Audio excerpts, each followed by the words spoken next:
आप देख रहे हैं खीरी.com और मैं हूं गुफरान अहमद। नाजरीन, खीरी पार्लिमानी हल्का यानी खीरी लोकसभा क्षेत्र से समाजवादी पार्टी इंडिया अलायंस के उम्मीदवार उत्कर्ष वर्मा जी की आज यहां पर उनके समर्थन में एक मीटिंग थी और इस मीटिंग में काफ़ी तादाद में, सैकड़ों की तादाद में लोगों ने यहां पर शिरकत की है। इस वक्त उत्कर्ष वर्मा जी हमारे साथ हैं। आइए हम उनसे कुछ बात करते हैं। ये बताइए कि आज की तारीख तक, आज 9 तारीख हो गई है और 13 तारीख को यानी 13 मई को वोट डाले जाएंगे। आपका चुनावी सफ़र किस मंजिल तक पहुंच चुका है?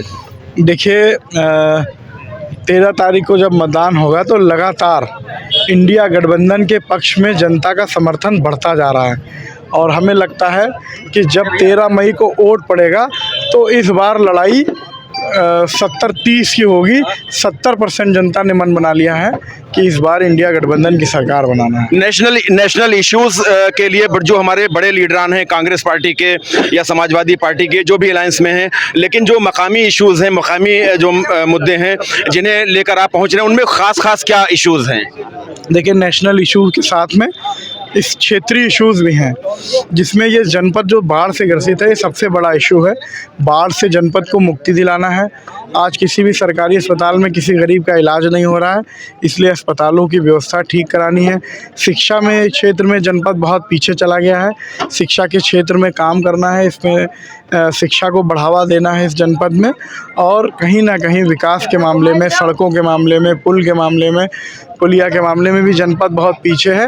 विकास भी कराना है जनपद। एक आखिरी सवाल आपसे ये है कि ज़िले में ये कहा जाता है कि दिल की जो बीमारियां हैं उनका डॉक्टर नहीं है यहाँ पे, तो उसके लिए क्या करेंगे? आप सांसद हो जाएंगे तो उसके लिए क्या करेंगे ख़ास तौर से? देखिए, तुरंत ही हम डॉक्टर की व्यवस्था कराएंगे, डॉक्टर पोस्ट कराएंगे, क्योंकि इनकी सरकार में, डबल इंजन की सरकार में आज 8 से 10 साल हो गए, 7 साल हो गए इनकी सरकार को। कोई डॉक्टर ट्रामा सेंटर आपकी सरकार ने, यानी समाजवादी पार्टी की सरकार ने और आपकी कोशिशों से शुरू हुआ था, लेकिन अभी मुकम्मल समझ लीजिए एक तरह से अंजाम पर नहीं पहुँच सका है। क्या करेंगे उसके लिए? देखिए, हम लोग सरकार में आएंगे तो तुरंत उसको चालू कराएंगे। बाकी ये सरकार उसको चालू कराने में फेल हो गई, विफल हो गई पूरी तरीके से। हमारे साथ कांग्रेस पार्टी के सीनियर लीडर जनाब ज़फ़र अली नकवी साहब, जो कि साबिक MP भी हैं और साबिक रियासती वज़ीर भी हैं, वो भी इस वक्त मौजूद हैं। नकवी साहब से हम ये पूछना चाहेंगे कि उत्कर्ष वर्मा जी का जो चुनावी सफ़र है वो आज किस मंजिल पर आप देख रहे हैं? कितने कदम पीछे रह गए हैं, कितने कदम इन्हें चलना है, या मंजिल पर आप पहुंचे हैं? देखिए, 60% तक जनता यहाँ आ चुकी है और चुनाव तक 70% पहुँच जाएगी। जनता ने ये तय कर लिया है कि ये सीट समाजवादी को उसके विजयी हो चुके हैं। एक सैलाब आज आपने जो देखा है आने पे, अखिलेश जी के सैलाब आने पर, ये इसको दर्शाता है कि ये सीट जीत चुकी है। क्योंकि इससे पहले जो लोग और आए थे, आधा पंडाल ही भरा था, और आज आपको देख के खुशी हुई होगी कि जितना पंडाल भरा था उतने ही लोग बाहर धूप में खड़े जिंदाबाद बोल रहे थे। ये एक बहुत अच्छा साइन, हमारे इनकी जीत का साइन है। कांग्रेस पार्टी क्या कर रही है इनके लिए? जी, जो समाजवादी कर रही है उससे कांग्रेस बढ़ के कर रही है और उससे ज़्यादा कर रही है। हमारे सब लोग लगे हुए हैं, हम लोग लगे हुए हैं, सब मिलकर एक टीम स्पिरिट से सब लोग काम कर। 4 जून को नतीजा जो आएगा वो खुश करने वाला होगा। 4 जून को हमारा सांसद जीत के पहुंचेगा और हमारी सरकार बनेगी। मोदी का पतन हो चुका 4 को आप चिराग जलाएंगे, चिरागा होगी। समाजवादी पार्टी के साबिक MLC और समाजवादी पार्टी के साबिक जिला सदर, बहुत ही सीनियर लीडर समाजवादी पार्टी के, बहुत ही वरिष्ठ अधिवक्ता आदरणीय शशांक यादव जी भी इस वक्त यहाँ पर तशरीफ फरमा है। शशांक भाई से हम ये जानना चाहेंगे कि जो भारतीय जनता पार्टी के जो लीडरान हैं, ख़ासतौर से जो बड़े लीडरान हैं, और उनमें वज़ीर आज़म साहब हों, चाहे अमित शाह साहब हों, या उत्तर प्रदेश के वज़ीर आला योगी आदित्यनाथ, जिस तरह से वो बयानबाजी कर रहे हैं, भाषण दे रहे हैं और एक तरह से कम्युनल जो फीलिंग्स हैं वो लोगों के अंदर फैलाने की कोशिश कर रहे हैं, इसका दिफा, इसका बचाव करने के लिए समाजवादी पार्टी या इंडिया अलायंस के पास क्या मुअस्सर हथियार रहेगा?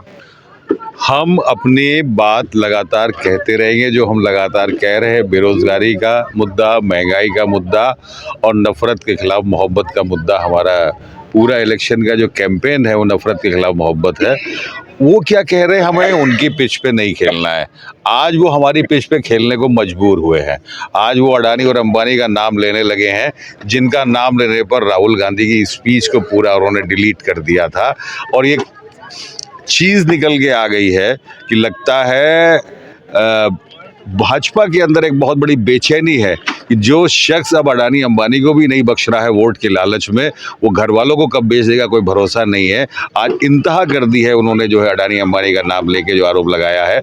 और खुद चीज़ बड़ी इम्पॉर्टेंट बात यह है, उन्होंने कहा कि प्रधानमंत्री बोल रहा है, कोई कॉमन मैन नहीं बोल रहा है कि नोट टेम्पो में भरकर नोट कांग्रेस को पहुंचाए जा रहे हैं। जब इतनी ज़्यादा इंफॉर्मेशन मोदी के पास है तो वो ईडी और सीबीआई कहाँ है भाई मेरे? उस टेम्पो वालों को पकड़ लो।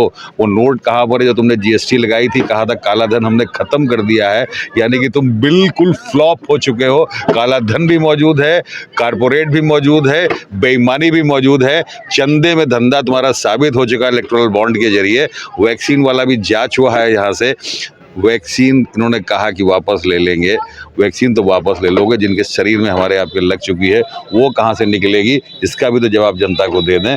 इसलिए हम मोहब्बत पे यकीन करेंगे और मोहब्बत जीतेगी। आखिरी सवाल शशांक भाई ये है कि यूपी में कितनी सीटें इंडिया अलायंस निकाल रही है? हमने तो 5 से शुरू करी थी, अभी तो हम 35 तक पहुँचे, लेकिन हमारा उम्मीद है पूरी तरीके से ये 55-60 तक जाएगी। बहुत बहुत शुक्रिया। तो नाज़रीन, समाजवादी पार्टी के यहाँ पर वरिष्ठ लीडरान और कांग्रेस पार्टी के वरिष्ठ नेता जिनसे अभी हमने बात की, पब्लिक में से भी कुछ बात करते हैं, देखते हैं कि उनका क्या रुझान है। बताइए कि समाजवादी पार्टी और क्या नाम कांग्रेस का जो अलायंस है जीत हासिल करेगा? हाँ, जीत रहे, बहुत जोर, उत्कर्ष वर्मा जीत रहे हैं, बहुत जोर से जीत रहे हैं, उनके अलावा कोई नहीं। अच्छा, उत्कर्ष के अलावा कोई नहीं है। आप लोग बताइए कौन जीत रहा है? कांग्रेस, समाजवादी। कांग्रेस और समाजवादी। आप बताइए भैया, कौन जीतेगा? उत्कर्ष जीतेंगे या अजय मिश्रा जीतेंगे या अंशय कालरा जीतेंगे? बीएसपी, समाजवादी पार्टी या कांग्रेस? कांग्रेस के वर्मा जो भाई समाजवादी पार्टी वो जीते। अच्छा, वो जीत रहे हैं। हाँ, अनुराग भाई से भी रह गया। अनुराग भाई बहुत ही सीनियर समाजवादी पार्टी के बहुत ही कद्दावर नेता, समाजवादी पार्टी के बहुत सीनियर लीडर और समाजवादी पार्टी के साबिक जिला सदर भी हैं, साबिक जिला अध्यक्ष भी हैं। अनुराग भाई बताइए कि एक पूरा माहौल पूरे मुल्क का एक तरह से जहर फैलाया जा रहा है और ब्रेन वॉश किया जा रहा है, लेकिन क्या आप मानते हैं कि अब 10 साल के अंदर जो भी हुआ, लेकिन क्या आप मानते हैं कि आवाम के अंदर जो कुछ इस तरह की मुनाफरत, मजहबी मुनाफरत फैल चुकी थी, कम्युनल जो एक तरह से जहन बना दिया गया था, क्या अब वो चीज़ निकल रही है और किस हद तक आप देखते हैं कि इंडिया अलायंस कामयाब हो रहा है? देखिए, आज की तारीख में सब भारतीय जनता पार्टी के जितने बड़े नेता हैं सब घबराए हुए हैं। प्रधानमंत्री, चाहे गृह मंत्री, चाहे मुख्यमंत्री, चाहे डिप्टी सीएम, जितने हैं उनकी जनसभाओं में केवल आज भी हिंदू, मुस्लिम, मंदिर, मस्जिद, इतनी बातें होती हैं। और आज चुनाव जनता में सब खत्म हो गया है। चुनाव जनता लड़ रही है और इंडिया गठबंधन को जिता रही है। पूरे प्रदेश नहीं, पूरे देश में लहर है और इनका भारतीय जनता पार्टी का कहीं पता नहीं चलेगा। आज लखीमपुर और धौरहरा 2 जगह माननीय राष्ट्रीय अध्यक्ष जी आए हैं। दोनों जगह अपने आप जनता हम साधन नहीं दे पाए, समाजवादी पार्टी साधन नहीं दे पाई, लेकिन फिर भी मीडिया ही कह रही है कि अपार जनसमूह उमड़ा है। आज तक इस पूरे चुनाव में प्रधानमंत्री की, चाहे गृह मंत्री की या रक्षा मंत्री की, किसी की मीटिंग ऐसी नहीं हो पाई जितनी भीड़ आज हमारे साथ हुई है। आप बहुत सीनियर लीडर हैं और बहुत बारीक निगाह रखते हैं इलेक्शन पर, तो क्या देखते हैं धौरारा सीट और खीरी लोकसभा सीट पर? धौरारा भी जीत के आएंगे, खीरी भी जीतेंगे, क्योंकि ये चुनाव अब हम समाजवादी पार्टी के लोग नहीं लड़ रहे हैं। ये चुनाव नौजवान लड़ रहे हैं या चुनाव किसान लड़ रहे हैं।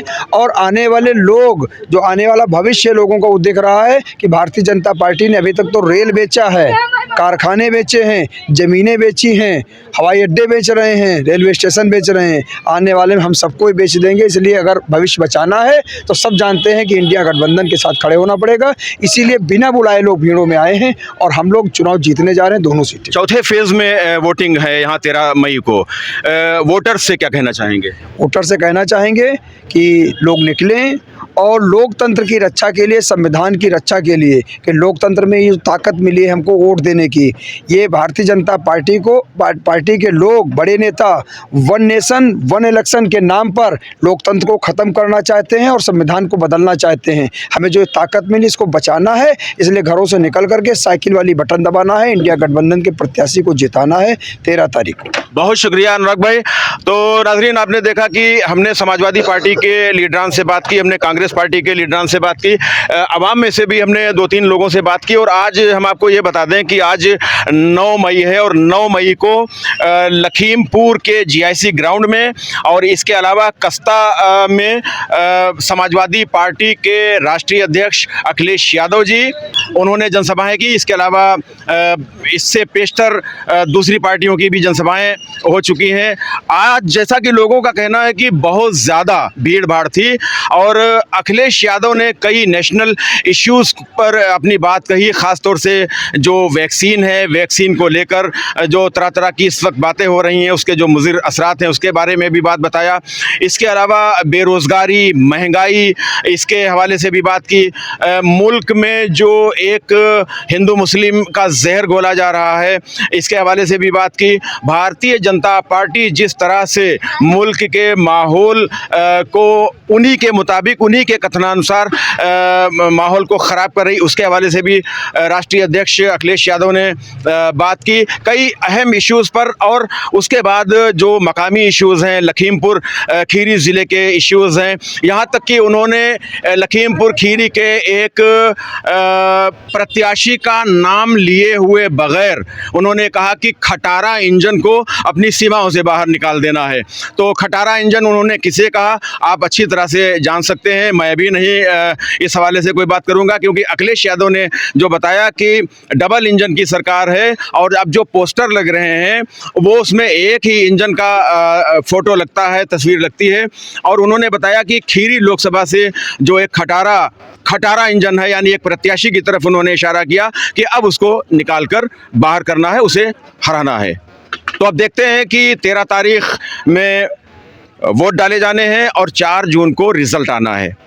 जैसा भी होगा, इस दौरान जो कुछ भी होता रहेगा, खीरी.com आप तक वो वीडियोस पहुंचाता रहेगा। आपसे बहुत ही मोहब्बतों के साथ गुजारिश है कि आप खीरी.com को सब्सक्राइब करें। ये वीडियो अगर आपको पसंद आए तो आप इसे शेयर करें, लाइक करें। कैमरा पर्सन मोहम्मद शाहान रज़ा के साथ गुफरान अहमद को इजाज़त दें। अल्लाह हाफिज़।